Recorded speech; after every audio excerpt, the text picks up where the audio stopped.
As you have noticed from the last two videos, I this year was at the EICMA motorcycle convention and saw loads of bikes there, and I want to share with you my favorite highlights and bikes from the show. And there was one very big surprise that I did not expect. I kind of went into the convention with already knowing which bike I would like most, and that kind of totally changed in the end, which was really surprising for me.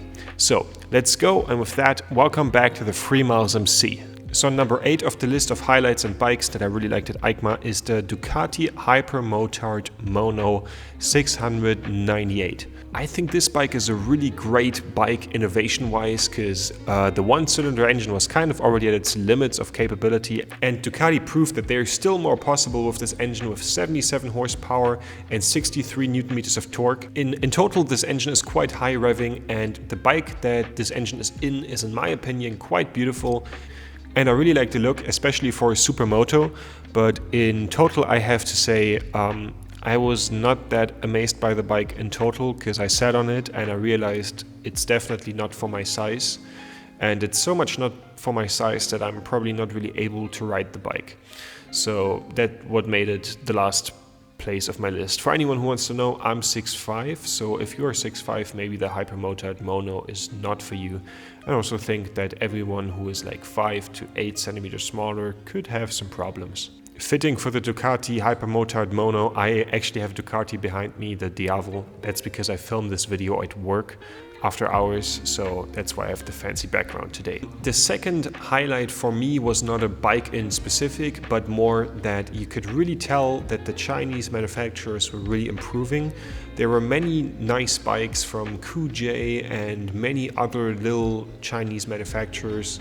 It was kind of all a blur of different manufacturers, because there was not much going on at their stands, and I was kind of just like skimming through them. But I definitely noticed that the materials were more high quality, and I now wouldn't walk out and buy a Chinese bike right away. But I think that in the next few years there are probably going to be more improvements, and at some point they maybe make decent bikes. So yeah, that was definitely positive to see.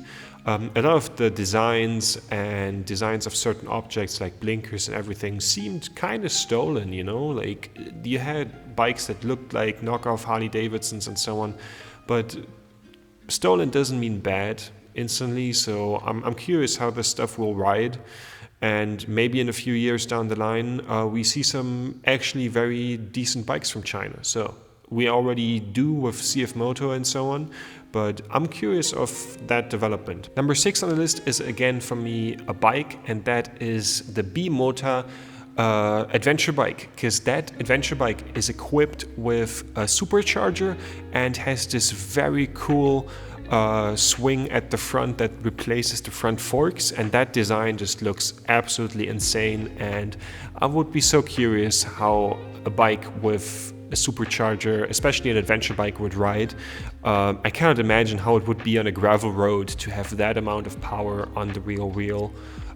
It would lead to a lot of traction loss uphill, and I imagine that to be quite fun. On that note, there also was a new adventure bike from MV Agusta, and I don't know what to think of those two bikes. In total, of course, I really like the Bimota adventure bike because of its supercharger, but those bikes cost a fortune, and if you look at the reality of adventure bike riding, I don't see how this is supposed to work. Like, who's buying that and then deciding to go to Iceland and ride the thing through a river? Like, I don't see that happening, which is, I don't really see the target demographic, and it kind of seems odd in my opinion. But in total, I really like the Bimota motorcycle. It was really refreshing and an amazing bike to see. I definitely hope that at some point in my life I will have the chance to ride a supercharged motorcycle. So let's talk about number 5 on my list, and that's the Jet Dragster. That is a scooter, which is really surprising, but this scooter looks so wild. It looked like something that someone built in their garage.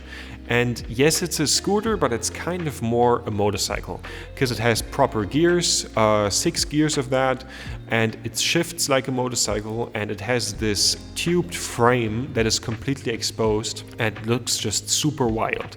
And if it's released like that, I think it's pretty cool. It has a 500cc engine with 43 horsepower, And that's a really unique bike. And I think if you drive that and have that standing on the street, that's a definite eye catcher, a really cool bike. And also probably really capable because it really blurs the line between motorcycle and scooter, and it's just such a wild design. On the number 4 spot, we have everything that was presented by the Honda stand, basically.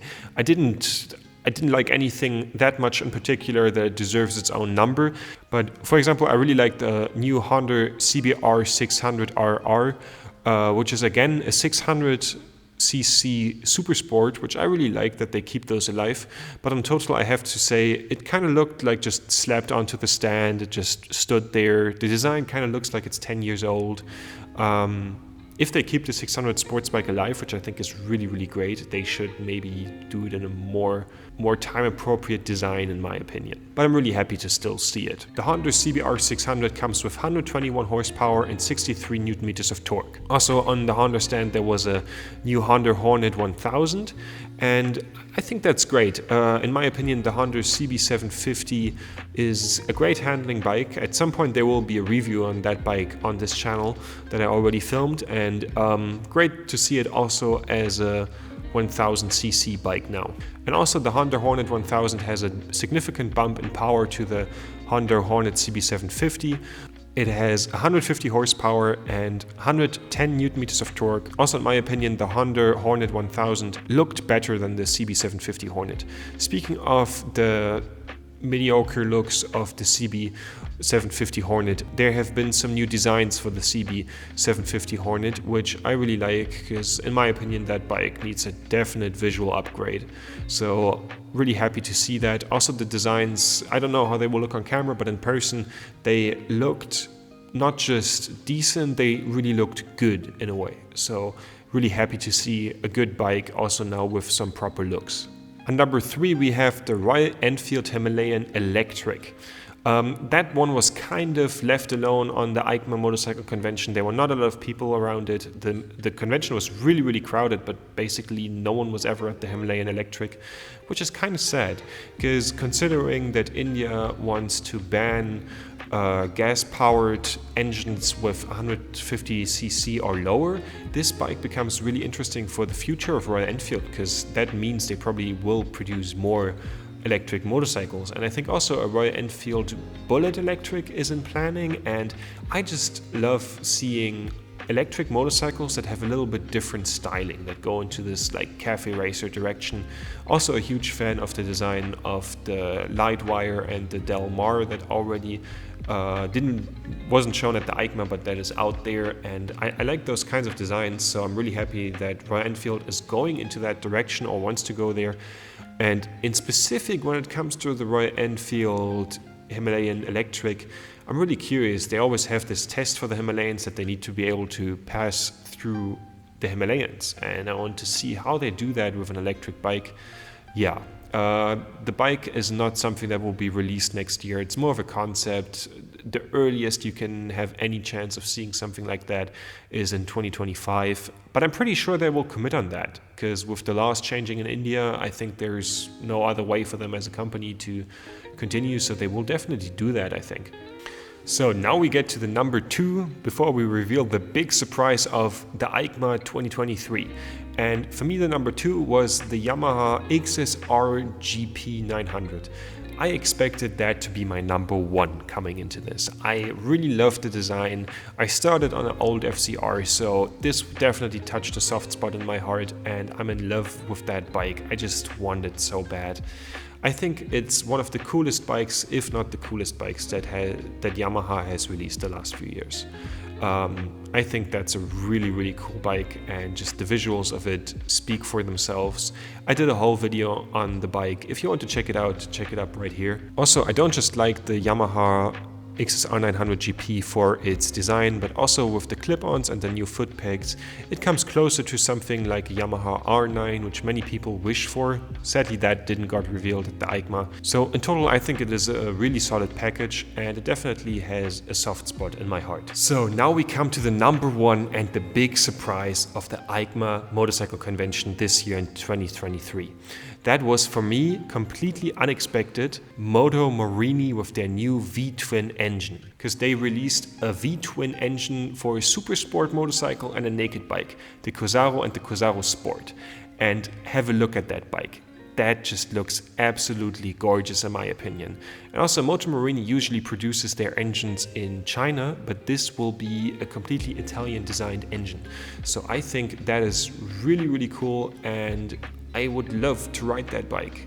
An Italian V-Twin Super Sport with 95 horsepower. 96 horsepower to be exact, but you can also get it with 95 for A2 licensing. I think it will be one of the coolest bikes in the next few years. Like if the engine of that bike is right, which I just so badly want it to be, then that's a really, really cool motorcycle, and also a really competitive motorcycle that could put MotoMorini on the map in total. I did not expect anything from them as a brand like that. I work in a dealership, and we also have MotoMorini, and I rode a few of their bikes, and they're good, they're decent, I like them, you know, but they were nothing special at the same time. And because I see them every day at work, I was not like really fussed about them on the EICMA motorcycle convention. I was like, well, yeah, they will be there, but that they surprised me like that is actually really crazy. And I'm super curious about their new super sport bike with the V-Twin engine.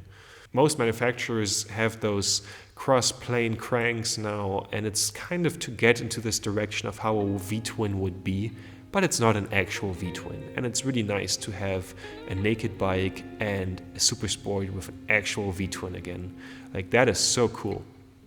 The bike is supposed to release at some point in 2024, but to be honest, I doubt that. They didn't put out an exact release date, and my gut feeling kind of tells me that that will not happen early on, which would be great. Now they have all the publicity.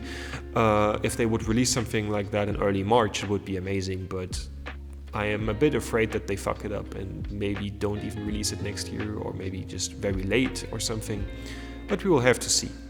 And I definitely hope that I get to ride that bike, because it kind of stole the show from me. I was there mostly for the XSR900GP, and MotoMorini just really blew it out of the water, and this bike is just so beautifully designed. Also, I did a review on the Mezzo, and I criticized them for their exhaust design, and on this one the exhaust looks really, really nice, and I'm very curious how that will be.